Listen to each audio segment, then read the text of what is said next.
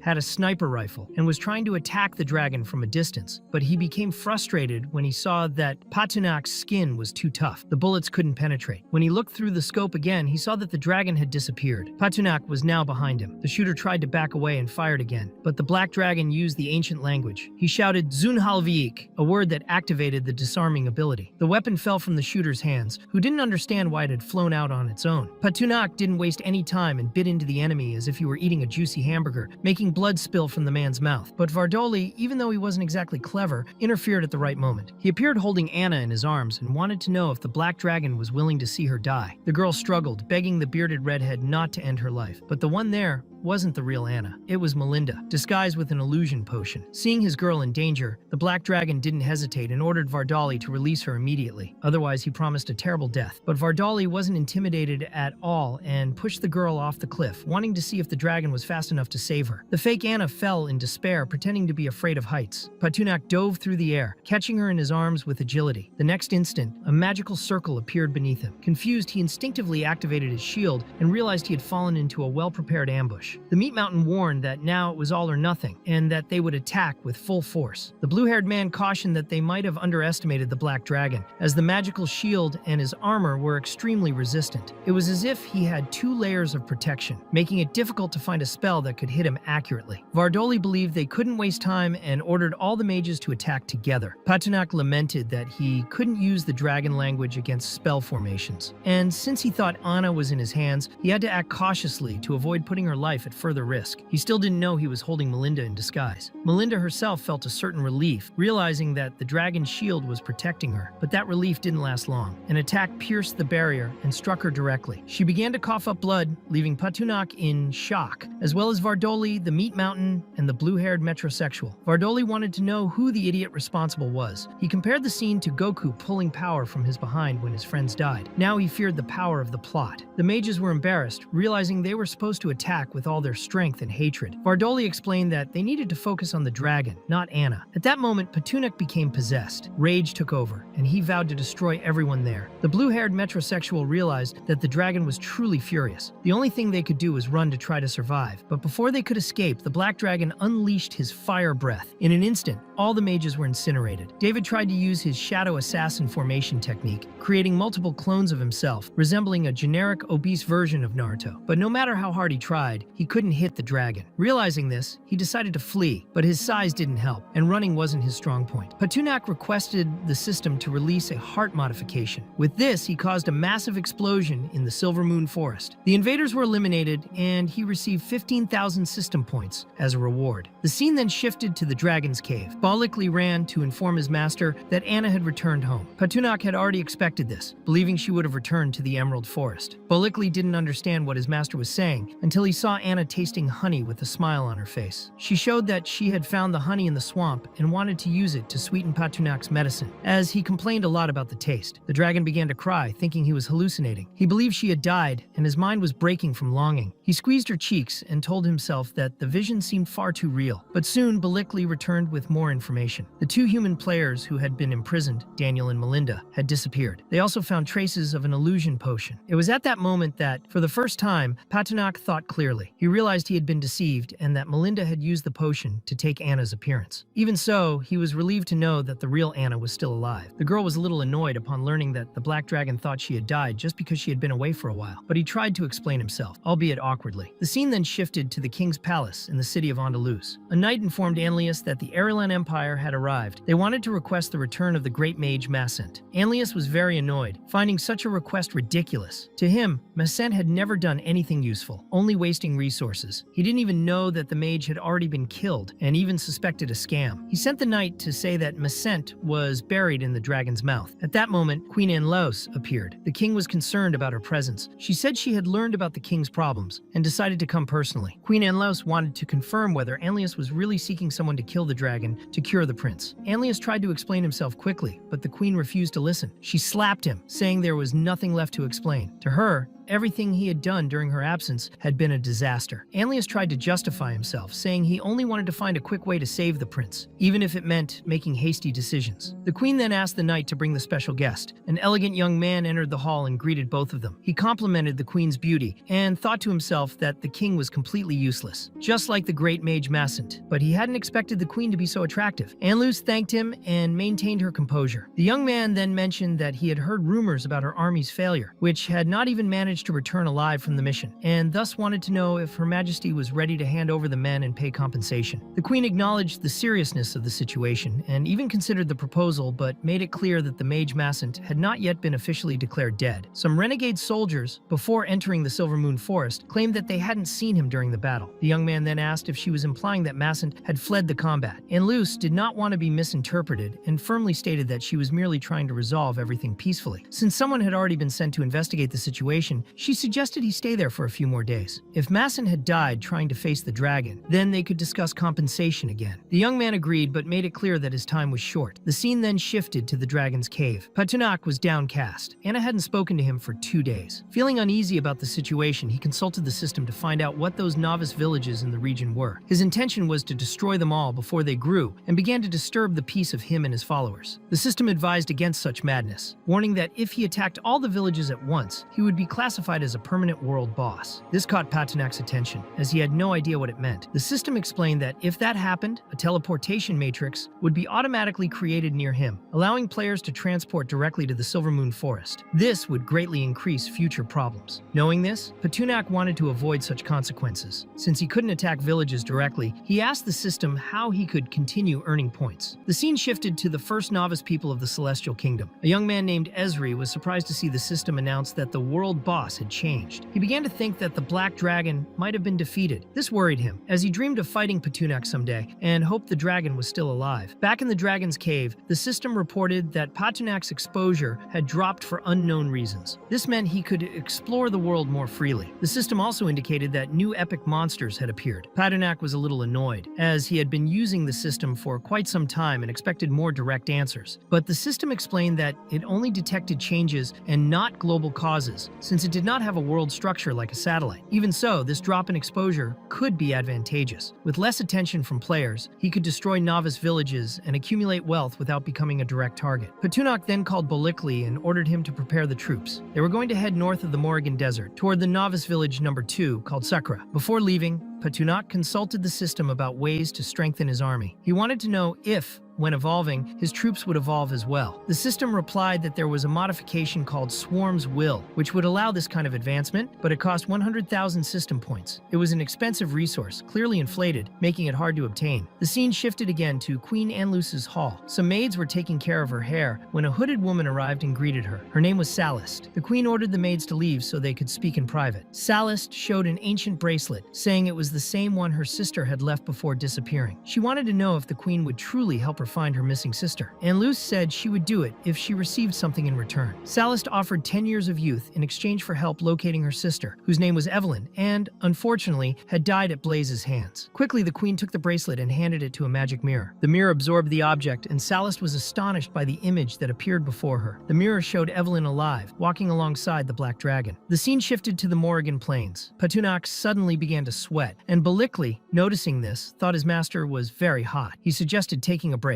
but Patunak replied it was unnecessary. The furry kobold did not know the dragon had liquid cooling, nor had he noticed that Anna was still on his back. Both Anna and Selena were suffering from mild sunstroke. What they wanted most at that moment was some water. The Black Dragon reached the bank of a river, scooped some water, and poured it over them. This quickly improved their condition, though Anna was slightly annoyed at being wet. Patunak, who was rather peculiar, offered to help. Meanwhile, nearby, a group of bandits was harassing a girl who was screaming for help. Patunak heard the commotion and found it odd that the map had not indicated any novice novice village nearby. The system then explained that players from other worlds have their own camps, each with unique characteristics. The novice village called Sakura, for example, could hide its location and was connected to the spirit of martial arts. The Rio camp, on the other hand, focused on technological solutions and improvements. Patunak was surprised to discover that each camp had exclusive abilities. Meanwhile, the girl screaming was just pretending. It was Salist, and when she realized the two bandits were distracted, she declared that everyone was dead and drew her sword. The black dragon then flew toward the two and knocked them down quickly. Salist was surprised to see the dragon up close and felt immense relief that he was alive. The two players harassing her tried to flee through the water, but Patunak appeared again and splashed water on them. Salist watched everything, recalling that dragons tend to be audacious. She thought it would be easy to seduce Patunak. She thanked him for his help and gave a false name, saying she was Aya and willing to sacrifice herself for him. She did not know who he truly was. Patunak did not like flirting, and Salist began to doubt whether she could maintain her act. She thought he needed to prepare to resist her charm, but the black dragon simply turned his back and left. His actions clearly showed that he did good without expecting anything in return. Salist was outraged. She didn't care about the dragon's escape at that moment, but promised that she would find him again and kill him no matter what. The scene continued in the Morrigan Desert. Balikli warned his master that the desert was dangerous and harbored fierce demons. Shortly after, the narrative shifted to the brass dragon's nest. This dragon was sucking on leaves, and the scene returned to Patunak calling Balikli. The kobold wanted to know the orders. The black dragon decided it was time to rest. Anna and Selena wore sunglasses and light clothing, as if they were on a beach. The two wanted to understand the reason for the stop, while Patunak felt the hot metallic air around him. He remembered the brass dragon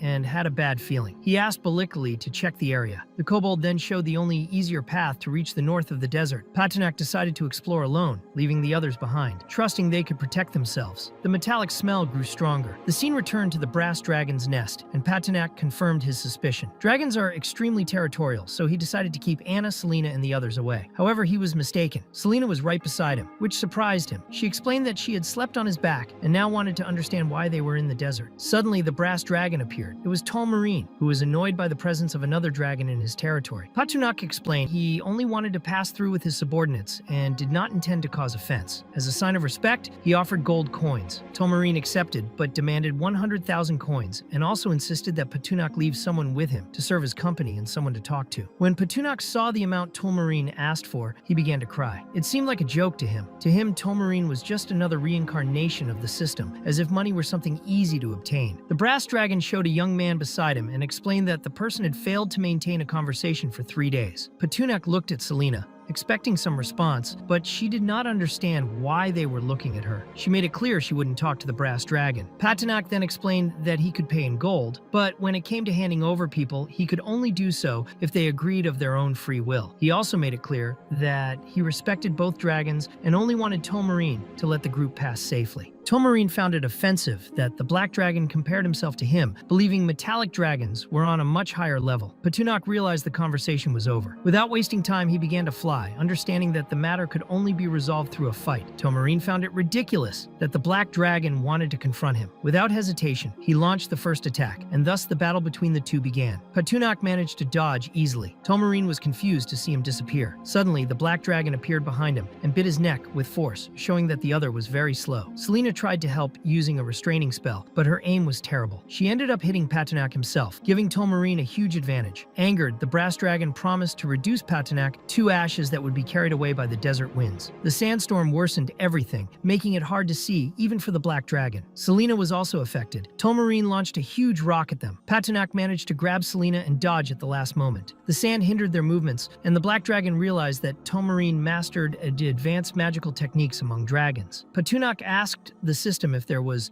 any modification that could help him see better in that scenario. The system offered an upgrade called Blessed Eyes, which enhanced vision, but he did not have enough system points to activate it. The system then granted a free 3-minute trial. Patunak quickly accepted, as he needed to act before time ran out. With his enhanced vision, he realized that Tolmarine thought the fight was over. The brass dragon believed the enemy had either fled or been defeated. Without warning, he was struck by a rock hurled at full force. Patunak even joked that he was just delivering food and didn't even remember the opponent's name. Tolmarine was furious, feeling insulted at being attacked, invaded, and forgotten. His rage grew to the point that even Patinak was taken aback. Suddenly, the surrounding sand turned into quicksand, and the black dragon realized that his wings wouldn't be able to sustain him for long in that environment. Selena was already knee-deep and thought the situation had gotten out of control. The scene then shifted to an underground cave. Selena woke up startled and came face to face with a skull, screaming, thinking it was a ghost. Patinak was in another part of the tunnels, beneath the quicksand, in what were called the serpent bones. The two had separated. He woke up unsure if the place was truly underground. Selena noticed the area was too dark and wondered if the black dragon was still alive. She tried calling out to him, asking if he could hear. A skeleton appeared suddenly, and she quickly cast a light spell. The light revealed numerous corpses throughout the area. While walking, she tripped over a crack and fell hard to the ground. Patinak heard a sound he thought was caused by Selena's weight, but it was actually his stomach growling from hunger. Even without seeing his companion, he deduced she was alive since the system hadn't notified him of any deaths. He asked the system how far they were from the surface, and if his breath could carve a path upward. The system responded that this idea would only get him killed, so Patinak decided to search for an exit on foot. During his walk, the system detected an unknown force. The black dragon soon discovered a crystal shaped like a serpent's head, with someone trapped inside. Words were inscribed near the crystal, and the name Cecilia Della seemed to belong to the person within. He wondered if this was the strange force the system had detected. Meanwhile, Selena found a stone with ancient magical inscriptions. Her eyes lit up, thinking it might be a legendary necromancy grimoire. The stone was too small to contain so much power, but she believed the surrounding skeletons had died trying to protect this secret. The number of wounded and dead bodies reinforced this theory. On closer inspection, she realized the inscriptions were made with blood, as if they were the last words of someone before dying. The inscriptions on the stone stated that a dangerous demon was sealed there and that its name should never be spoken. Its name was Cecilia Della, and the one who had encountered this entity was Patinak himself. To him, the name didn't sound so bad. As Selena read more of the inscription, she discovered that one should not look directly at Cecilia Della. The black dragon wondered if this creature had been unconscious all the time. When it opened its eyes, Selena began questioning exactly what this writing was, as everything seemed very strange. Suddenly, a dark aura passed near Selena. Her eyes began to burn as if sand had entered them. The entire cave started to tremble. Patinak and Selena tried to understand what was happening until Selena suddenly fell directly onto the black dragon. She felt the warmth of his body and quickly realized she was on top of Patinak. Relieved he was still alive, he wanted to know how she had fallen like that. She explained that she had been dragged by the quicksand and ended up there. She also mentioned that there were many corpses and that she had found a necromancy grimoire. Patinak became immediately interested and asked if she had anything of that kind with her, but Selena denied it. She said what she had seen was just a message left by a wizard before dying. The warning spoke of demons sealed in that place. Patinak then showed her the image of Cecilia Della inside the crystal and concluded that she must be one of the demons mentioned. Seeing this, Selena understood it was all true, but tried to reassure herself by thinking that